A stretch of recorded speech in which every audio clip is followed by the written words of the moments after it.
Magandang gabi sa inyong lahat. Siya nga pala mga kapalaw, ako mayroong sasabihin sa inyong lahat dahil almost mag-iisang buwan na ako na nagkaroon ng sakit. Dahil nagsimula nang ako magkasakit ay yung matumba ko. Yung naglilinis ako sa kusina, nadapa ako, tumama tong tagiliran ko. Ito.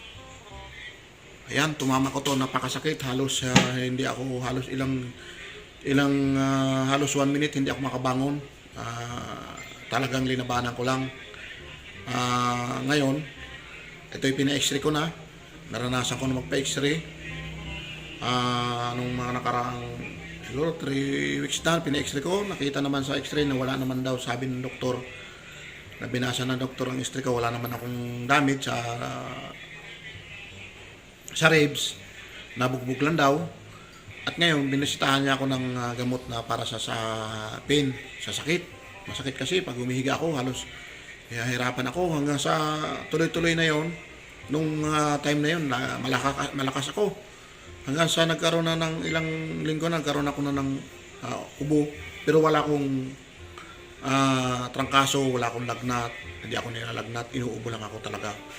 Ngayon, mga kapalaw, halos mag-iisang buwan na, ganito pa rin, makapit pa rin yung ubo dahil uso talaga ngayon ang ubo, sipon. Ngayon mga kapalaw, nandito meron akong binili sa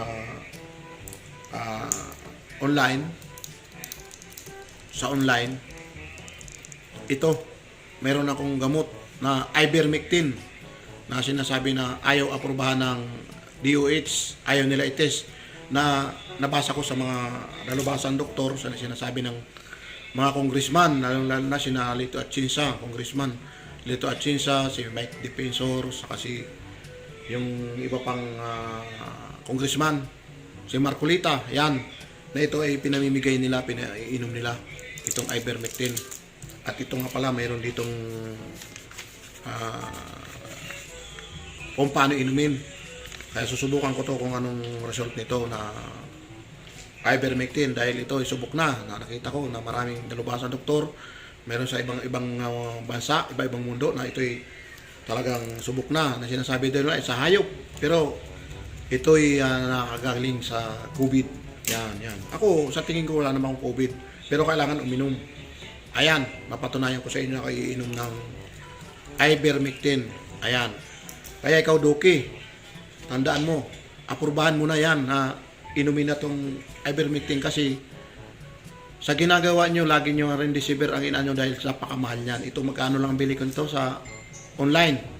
350 pesos, 10 piraso. Online, pinadala ng Lazada. Ayan, mga kapalaw. Dahil sa itong ginagawa ng DOH, talagang grabe na. Grabe na to, ito approve na tong ivermectin sa buong mundo. Hindi pa rin nila inaaprubahan dito dahil ewan ko kung bakit, ano bang tinatago nila. Baka mayroon silang inaano dyan sa remdesivir nila na napakamahal daw. Noon na sinabi ko nga noon na si DOH Doki ay lumayas na, pati yan si Domingo. Dapat lumayas na kayo. Talagang ito pangalawa ko na to na pagsasabi sa inyo na lumayas na kayo dyan. Hindi pa rin kayo na talagang taong bayan na nagpapalaya sa inyo. Lalo ka na Doki, Mr. Doki. Hindi ka na nakakatulog sa ginagawa mo dahil konsensya mo na yan sa ginagawa ko. Wala ka bang kahihiyan, Mr. Doki? Ayan. Ha? Lahat na ng mga tao halos sinasabi na lumayas ka na, umalis ka na dyan sa DOH dahil hindi ka nakakatulong. Yan na ngayon dahil nababalitaan ako naman na dahil sa kuwa na yung may mga bilyon daw na nawawala. Hindi ko alam kung talaga yan ay kinuha nyo. Malalaman yan sa bandang huli. Tandaan mo to, Doki, pag yan ay talagang mapatunayan, ay assure you na hindi ka makakatulog ng halos buong isang buwan o ilang taon ay dala-dala mo to hanggang sa ikaw mamatay. Dahil sa ginagawa mo. Kaya kung mabuti pa, umalis ka na lang. Dahil nakakasira lang sa buong sambayan ng Pilipino. Dahil marami na nagkakasakit dahil sa inyo. Dahil hindi nyo ito pinapayagang inumin na ivermectin. Dahil ito'y nakakagaling na sa nakikita ko, nababasa ko sa dalubasan doktor. Ito nga pinamibigay niya to ni Congressman Lito Atienza, saka si Congressman Marcolita, saka Congressman Mike Defensor. Yan, mga congressman na yan talaga lumalaban. Kaya yan mga kapalaw, ako ay inom nito. Inaano ko lang yung saloobin ko kasi lagi na lang nangyayari. Puro sila ECQ. Nung dumating ako to, ECQ pa rin. Ngayon, ECQ pa rin. Wala nang katapusan. Naghihirap na yung mga tao. Hindi naman sila makakapagbigay ng ayuda. Ako, ni Singgo Duling, hindi ako nakatikim ng ayuda yan. Ayan. Kaya, ikaw Duki, lumayas ka na. Mabuti pa pumunta ka na lang sa dagat, doon ka na lang. Pakamatay ka na lang doon. Kaya makapalaw ito. Ito yung ivermectin. Iinumin ko. Dahil sa halos lagi ko inuubo. Try ko to. Dahil ito ay subok na. Ngayon, babalitaan ko kayo ng mangyari. Kaya tara, hanggang sa muli mga kapalaw. Sa mga tao na gusto na uminom din ito, ito ang halaga na nabili ko ay 350 10 piraso sa online. Kaya kung gusto niyo mag-avail ng ivermectin, i-search lang niyo sa online at makikita niyo na mayroong mga nagsisil nito. Dahil ito naman ay ang iba na pinamimigay ito. Kung ako lang ang mayaman, ipamimigay ko to sa mga tao na nangangailangan dahil ito subok na. Kaya tara, iinumin ko na to. Yan, yes, mga kapalaw, ito. Ito na yung ivermectin, iinumin ko na. Bubuksan ko na siya. Ito. Bali, itong ivermectin ay 1.5 mg lang. Ayan, oh. Nandito siya, oh. 1.5 lang miligram. Kaya wala tong hindi nakakasira to. Ito na, oh. Ayan. Iinumin ko na, ha. Ayan.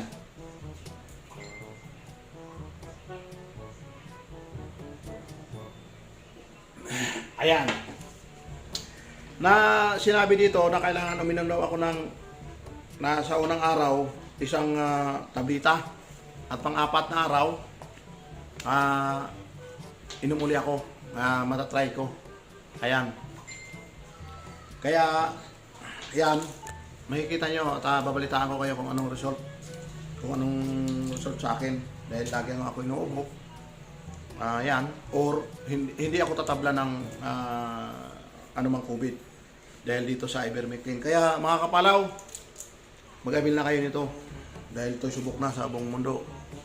Yung mga natatakot, naniniwala kay Doki ng DOH, nako, matakot na kayo dahil yan si Doki ay wala tayong makukuha ng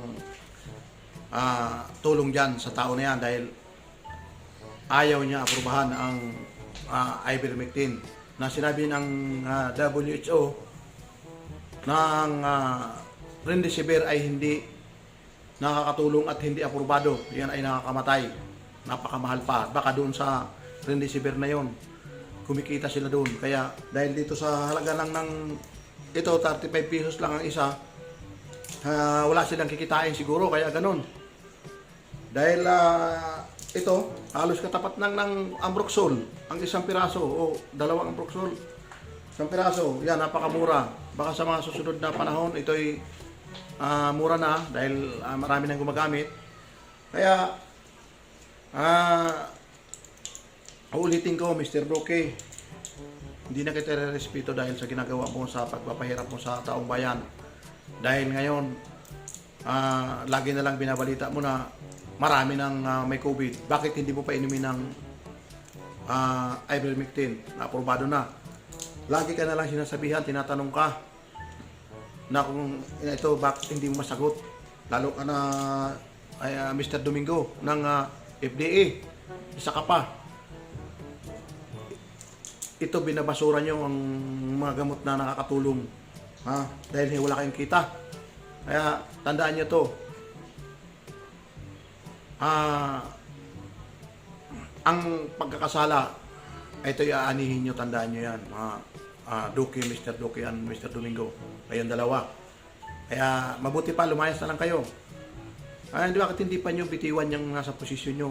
Ano bang mayroon? Mas malakas ba kayo sa amo nyo? Alam ba niya yan? Lalo na yung P-Shield. Kung tutuusin, hindi na kailangan yung P-Shield na yan. Ano yung P-Shield? Hanap buhay yan. Siguro nyo, mga Mr. Duque, na napanood ko yung sinabi na ni Idol Rapi Tulfo na yung P-Shield ay hindi na kailangan. Sa ibang bansa, ako galing ako ibang bansa, hindi ginagamit, walang P-Shield yung mga tao, face mask lang. Para protection lang dito sa bibig o sa ilong. Face mask lang ginagamit, pero dito, sobra na. Bakit? Marami ba kayong stock na hindi pa nauubos? Para pag naubos na sa kanya, stop ang pagpabinta ng P-Shield. Ayan, kalukuhan yung P-Shield na yan. Talagang hindi nakatulong. Pag pumunta ka ng department store, kailangan lahat ng tao naka-P-Shield. Pero pagdating mo sa loob ng building, karamihan tao nakaganyan. Walang kwenta rin ang mga ano yan. Kung tatamaan ka talaga ng kung may COVID talaga, tatamaan ka. Dahil ang face mask talagang wala rin. Kaya, Mr. Duque, sa ginagawa niyo o sino man dito sa mga mga nasa gobyerno na may sindikato dito sa ginagawa nito sa panahon nitong COVID, pagdating ng panahon, tandaan nyo, aanihin nyo yan. Hindi rin kayo makakatulog. At konsensya nyo yan dahil maraming kaluluwa na pinahirapan nyo. Kaya mga kapalaw, salamat sa inyo na sa susama at panood ng aking vlog. Naway patuloy nyo samahan lagi at lagi nyo share, subscribe at don't forget to click the notification bell para update kayo. Maraming salamat. God bless. Love you all. Bye-bye.